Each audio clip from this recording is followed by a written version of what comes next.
Hey everybody, welcome to the channel. My name is Judd. So right now, beautiful day here in Vermont. We had a high of 65. Everything. I'm not going out onto a trail today. Everything is, as you can see behind me, still a lot of snow. If it's melting, that means the trails are going to be really muddy. So yeah, we're not going to be going out on a trail or anything. We're just here at the church building, just kind of walking around. You can tell my glasses are transitioning, so that's all right. Need the fresh air. And one of the things I want to talk about is, just some weight management is something I've been debating about, because I am a big guy. But I have been, over the past year, making changes in my own diet. I had a day, something told me go to work and just kind of check out the scales, see how much I weighed. I didn't have a scale at home at the time. Excuse me. I had a burp for some reason, and so went to our medical department, got my set on the scales, and I was quite alarmed. It was quite up there. I'll tell you right now, it was almost 400 pounds. And not quite, I was probably like in the 380s, but it was up there. That really bothered me, because I also noticed that I was having a hard time doing other little daily tasks that I'm not going to get into. But it's things, if you start putting on weight, it kind of gets to you. You start realizing you can't do certain things. Squatting is hard. Having to do certain tasks in the bathroom is hard. And so yeah. And yeah, there's the sun going down behind the trees. So I'll try to keep the sun out of the camera so I'm not blaring everyone. And I did put a hat on today. Didn't really feel like I needed one. Usually my hair is a utter mess because I don't use any product. I got to shave. But no, I kind of felt like I had to do something. Another thing that really got to me while I was, just before I started, I started hearing a message. I can't remember if it was through a podcast or where it was, but I started talking about gluttony, and they called it the unpreached sin. And if you go to church, I do my best to go to church every Sunday morning. This last time I didn't go. It was about a month. For 2 weeks of those, we had heavy snow, and I couldn't get my car out of the driveway. Had got be cleared out by the end of the day, but I still couldn't go to church, and that was both Sundays. The next 2 Sundays, I actually was recovering from surgery, and just, I probably could have missed one. But the second one came around, I was still, a little on the sore side, so I didn't want to wear sweatpants to church, so I made a decision I'll just stay home. And with that being said, I got to church last Sunday. Glad I did.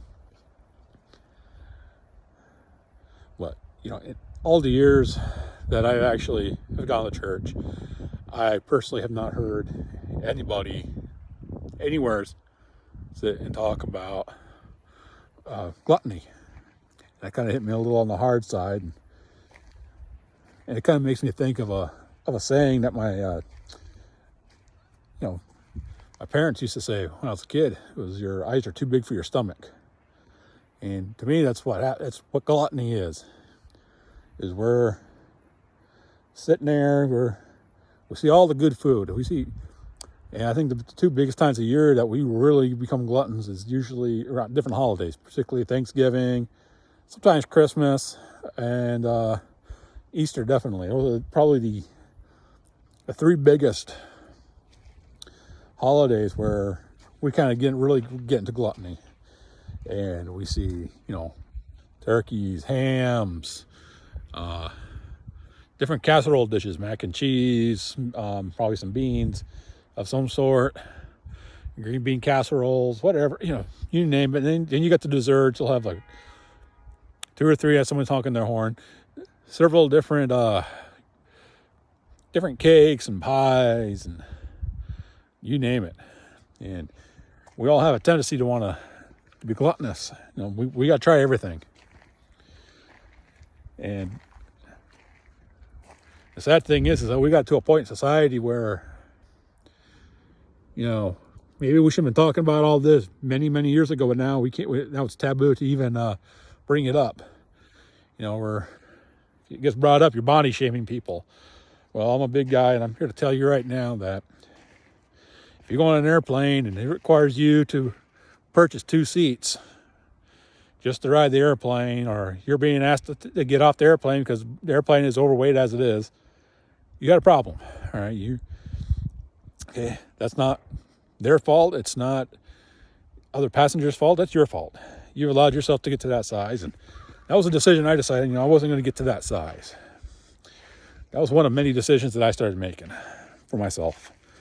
Months before that is when I got rebaptized, and it's just one of those things. You sit there, and changes have to come. They have to come. If you're wondering where I'm at at the church building. I'm trying to keep the building out of the picture as much as possible. So we'll just kind of slide over here. And weight loss is a serious thing. And the sad thing is there's a million different diets. Okay, maybe not a million, but there's just several different diets out there that you can choose from. And the big thing is, I hear a lot of people talk about is always cutting down on the sugar, always cutting down on the sweets. And that's true. That is something we need to work on. Especially now, research is starting to come out that for the last 70 years, they knew that sugar was tied into cancer. Sugar, obviously, diabetes, but nobody ever really knew that it was tied to cancer.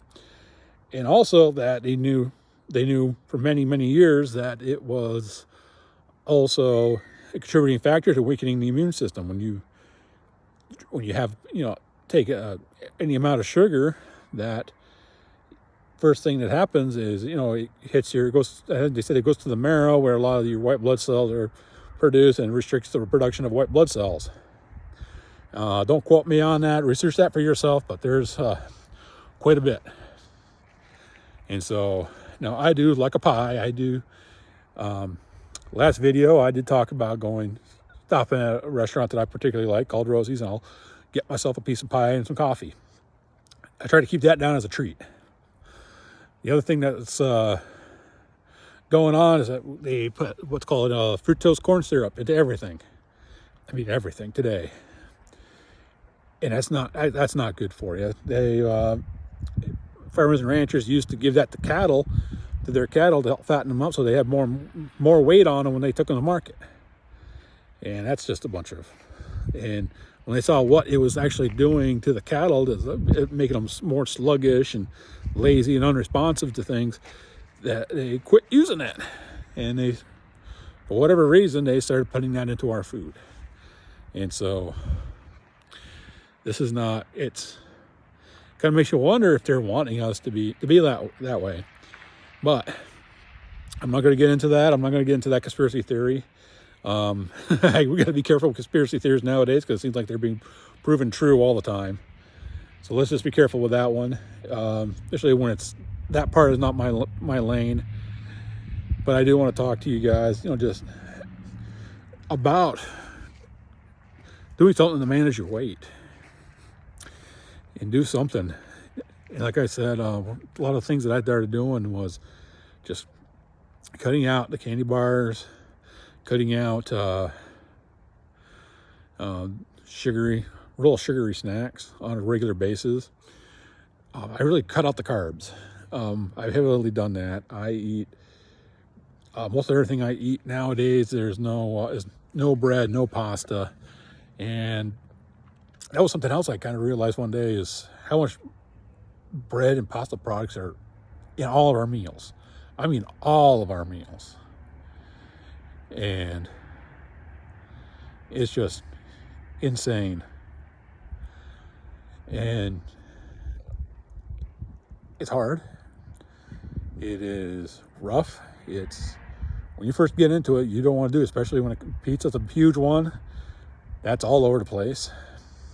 And you want to just, you don't want to participate, you want that slice of pizza, you want that, spaghetti, you want, who doesn't love Italian food, but it is full of starch, full of sugar. A lot of tomato sauces, they do put sugar into it to help counteract the bitterness from the tomatoes.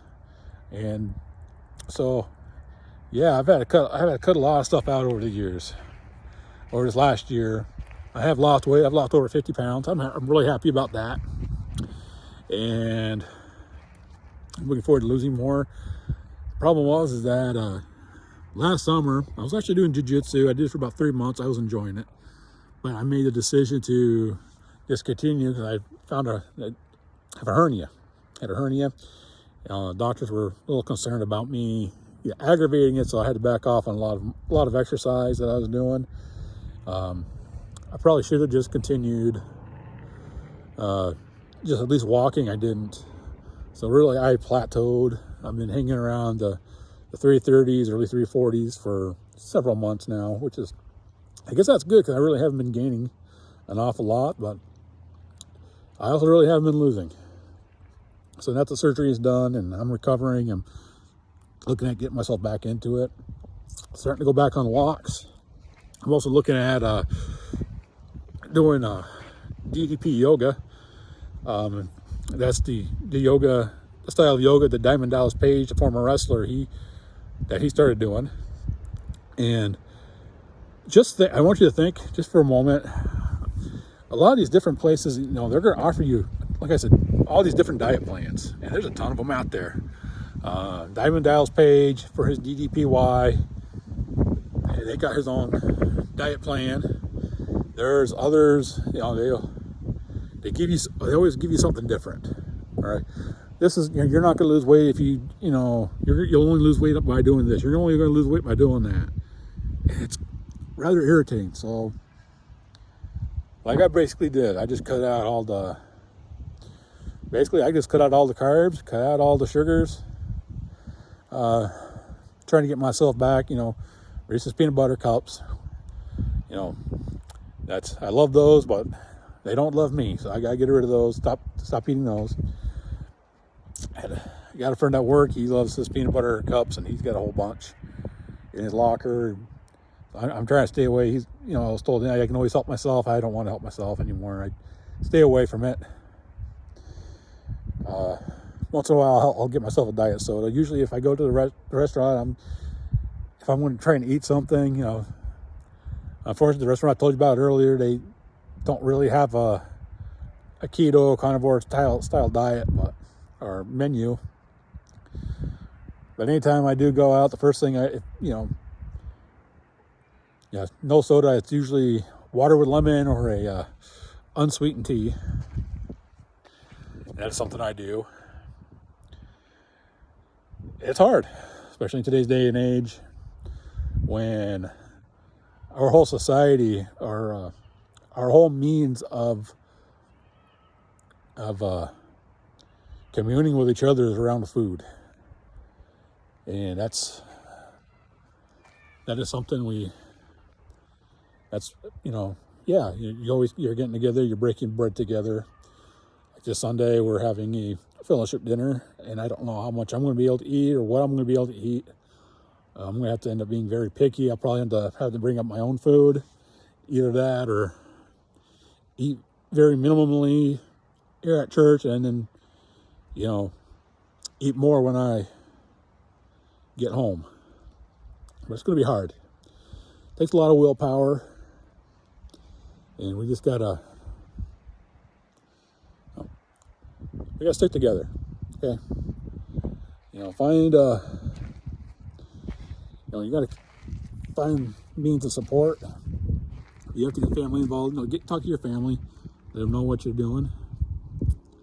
If you have a really good family, they're going to back you up on this because it's a positive decision. And let's do it.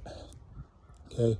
Like I said, if you're coming out of the same situation I came out of where you had a long period out of a very horrible relationship and you waited a long time.